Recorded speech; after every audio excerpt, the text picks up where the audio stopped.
आज हम पढ़ेंगे क्लास 12th की हिस्ट्री की बुक 2 का चैप्टर 7 जिसका नाम है एन इंपीरियल कैपिटल विजयनगर। अब तक हम्पी एक भूला हुआ शहर था, लेकिन एक आदमी इसे वापस दुनिया के मैप पर लेके आए।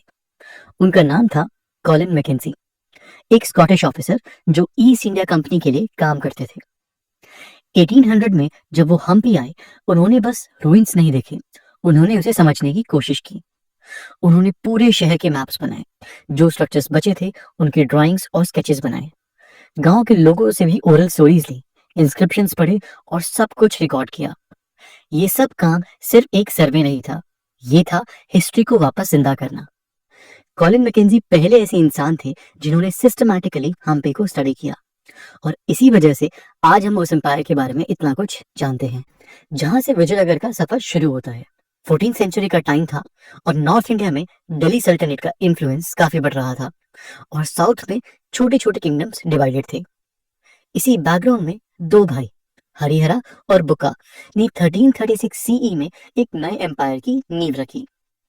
कहते हैं उन्होंने ये स्टेप ऋषि विद्यारण्य की गाइडेंस में लिया था, जिनका एम था हिंदू ट्रेडिशंस को बचाना और साउथ इंडिया को एक पॉलिटिकल यूनिटी में लाना।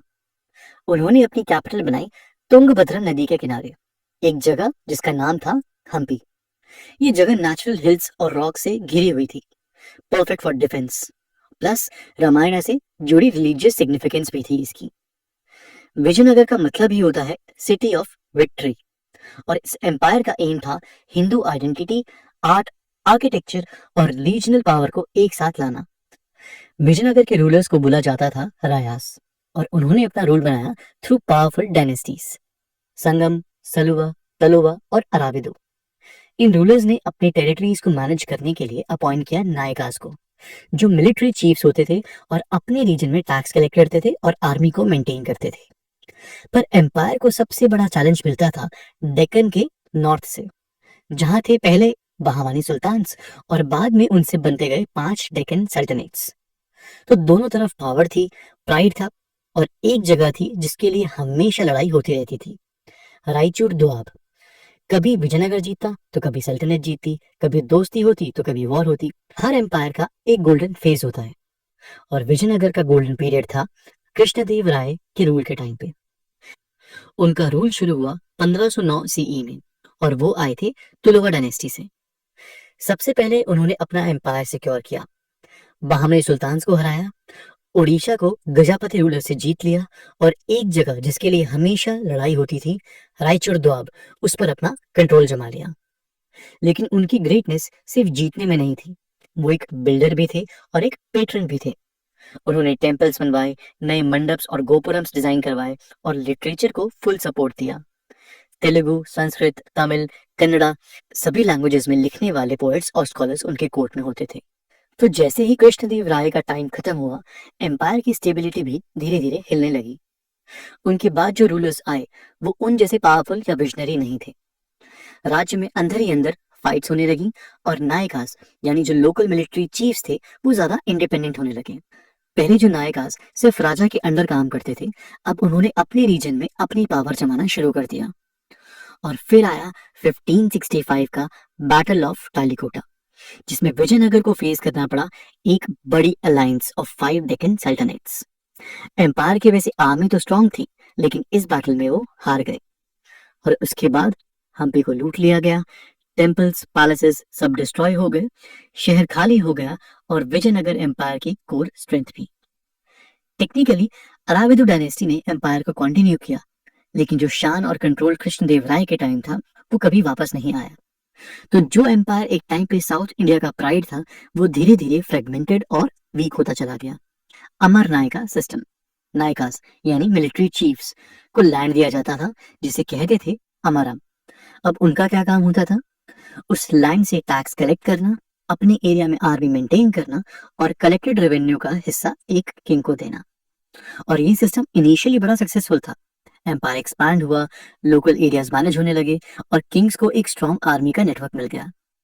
लेकिन जैसे जैसे टाइम गुजरा, नायकास और पावरफुल होते गए। उन्होंने अपने टेरिटरीज को अपना पर्सनल राज्य समझना शुरू कर दिया, और इसी डिसेंट्रलाइजेशन की वजह से सेंट्रल अथॉरिटी कमजोर होने लगी। विजयनगर की कैपिटल हम्पी ये एक रैंडम शहर नहीं था। इस जगह को केयरफुली चूज किया गया था। एक तरफ तुंगभद्रा नदी थी, दूसरी तरफ नेचुरल हिल्स और रॉक्स, तो प्रोटेक्शन ऑटोमेटिक मिलता था। लेकिन लोकेशन के अलावा शहर की प्लानिंग भी आउटस्टैंडिंग थी। सिटी को ब्रॉडली दो पार्ट्स में डिवाइड किया गया था। रॉयल सेंटर, जहां किंग का पैलेस, कोर्ट और एडमिनिस्ट्रेटिव बिल्डिंग्स थे, और दूसरी तरफ सीक्रेट सेंटर, जहां बड़े टेम्पल्स और रिलीजियस साइट्स थे, और बीच में ब्रॉड रोड्स, मार्केट्स, कैनाल्स और ह्यूज स्ट्रक्चर्स थे। फॉरेन ट्रैवलर्स जैसे डोमिंगो पेस ने लिखा था कि शहर में बहुत वाइड स्ट्रीट्स होती थी, लोगों का क्राउड होता था, और ये पूरा शहर एक इकोनॉमिक और कल्चरल हब था। बिल्डिंग्स मोस्टली ग्रेनाइट से बनती थी, क्योंकि वुड जल सकती थी और ग्रेनाइट ड्यूरेबल होता है। कैसे उन्होंने वाटर मैनेजमेंट किया था इस रॉकी और ड्राई रीजन में? हम्पी के लोगों ने इस चैलेंज का सोल्यूशन निकाला इंजीनियरिंग से। उन्होंने बनाए रिजर्वायर्स जहां पानी कलेक्ट होता था, कैनाल्स और चैनल्स जो रिवर या रेन वाटर को डाइवर्ट करते थे, टैंक्स, कुछ तो आज भी वहां के लैंडस्केप में विजिबल होते हैं। और ये सब रैंडमली नहीं बना था। स्लुइस गेट्स लगाए जाते थे ताकि फ्लो कंट्रोल हो सके और वाटर सप्लाई टेम्पल्स, फील्ड्स और रॉयल गार्डन्स तक पहुंच सके। ये सिस्टम सिर्फ शहर चलाने के लिए नहीं, रिलीजियस रिचुअल्स और पब्लिक यूज के लिए भी एसेंशियल था। हम्पी एक ओपन सिटी नहीं थी, हर तरफ से गार्डेड थी, लेयर्ड थी और प्रोटेक्टेड थी। उसके आसपास 7 concentric layers of fort walls थी, यानी एक के बाहर एक, जैसे अनियन के लेयर्स होती हैं। इन वॉल्स के अंदर बहुत बड़े गेटवेज बनाए गए थे, जिन्हें हम आज गोपुरम भी कहते हैं। उन गेटवेज पे होते थे वॉच टावर्स, जहां से एनिमी की मूवमेंट को देखा जा सकता था।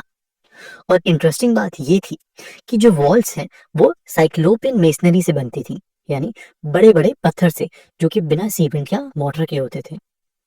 हिल्स और बोल्डर्स का नेचुरल यूज किया जाता था ताकि कंस्ट्रक्शन और डिफेंस दोनों स्ट्रांग हो।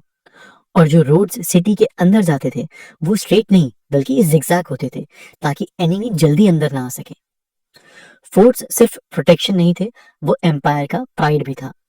उन्होंने टेम्पल्स, मार्केट्स और इवन वाटर सिस्टम को भी प्रोटेक्ट किया। रॉयल सेंटर्स का लेआउट और उसके आइकॉनिक बिल्डिंग्स। हम्पी के सदर्न साउथ में था ये एरिया, लगभग 60 हेक्टेयर्स में फैले हुए रॉयल स्ट्रक्चर्स। यहाँ आपको मिलते हैं पैलेसेस और दरबार हॉल्स, जहाँ राजा मीटिंग करते थे, ऑडियंस पवेलियंस, जहाँ फेस्टिवल्स और पब्लिक अपीयरेंसेस होते थे, और केयरफुली डिजाइन्ड वाटर टैंक्स, क्योंकि हर रॉयल जगह को पानी चाहिए होता था। एक स्ट्रक्चर जो सबसे आइकॉनिक है वो है महानवमी दिब्बा, एक मैसिव स्टोन प्लेटफॉर्म जहां से किंग रॉयल प्रोसेशंस, फेस्टिवल्स और परफॉर्मेंस को देखते थे। दूसरी चार्मिंग बिल्डिंग है लोटस महल, जिसका डिजाइन एकदम डिफरेंट था, थोड़ा Indo Islamic architecture, arched gateways, domes and symmetry, सब कुछ बहुत ही ब्यूटीफुली क्राफ्टेड था। यहाँ कुछ अंडरग्राउंड रूम्स भी मिले हैं जिनका पर्पस एग्जैक्ट हमें नहीं पता, पर शायद सीक्रेट मीटिंग्स या स्टोरेज के लिए होते होंगे। हम एक्सप्लोर करेंगे महानवमी दिब्बा को थोड़ा और डिटेल में, क्योंकि ये सिर्फ एक प्लेटफॉर्म नहीं, एक सिंबल था रॉयल पावर का।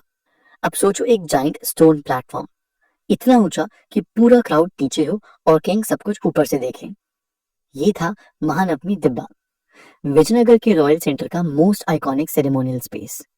इस प्लेटफॉर्म से किंग देखते थे नवरात्रि फेस्टिवल्स, जिसे वहां महानवमी कहते थे, डांस, म्यूजिक, परेड्स, और सबसे खास मिलिट्री मार्च पास्ट, जहां हाथी, घोड़े, सोल्जर्स सब अपनी स्ट्रेंथ दिखाते थे। साथ ही होती थी गिफ्ट गिविंग सेरेमनीज भी, जहां किंग्स अपने कोर्टियर्स और फॉरेन विजिटर्स को इम्प्रेस करते थे। तो ये था हमारा chapter 7, an imperial capital, Vijayanagar.